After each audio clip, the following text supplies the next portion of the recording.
Signature ce lundi 13 avril 2026 d'un protocole d'accord entre le ministère de la formation professionnelle et l'Église de Jésus-Christ de Saint de Dernier Jour, Asbel, confession religieuse.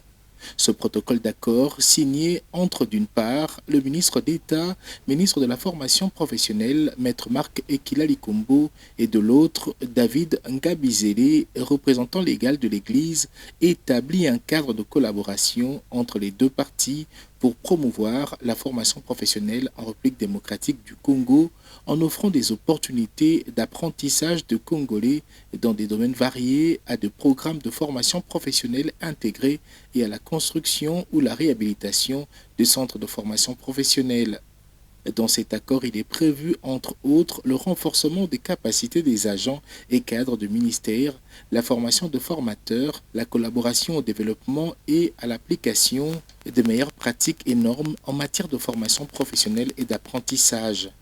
En présence de leurs collaborateurs respectifs, dont le secrétaire général et l'inspecteur général à la formation professionnelle, maître Marc Ekila et David Ngabizele, se sont réjouis du pas franchi et pris l'engagement de cheminer ensemble. Pour l'Église qui va miser sur son bureau humanitaire, la motivation s'explique par la nécessité d'aider ceux qui sont dans le besoin.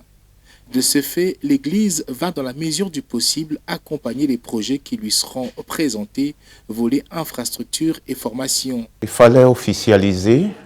L'Église de Jésus-Christ des Saints des Derniers Jours ne va pas croiser les bras à voir les jeunes compatriotes, les frères, les sœurs demeurer dans des situations telles que les uns n'ont pas du travail, d'autres ont des compétences mais ne savent pas où se cadrer.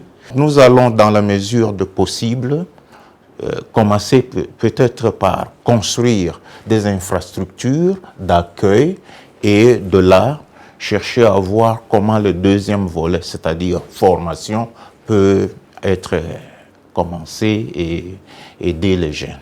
Il faut signaler que les deux parties ont déjà, bien avant cette signature, amorcé une collaboration avec des actions concrètes.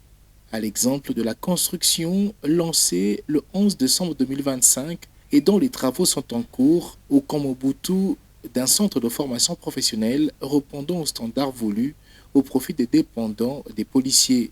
Son inauguration devrait intervenir dans quelques mois.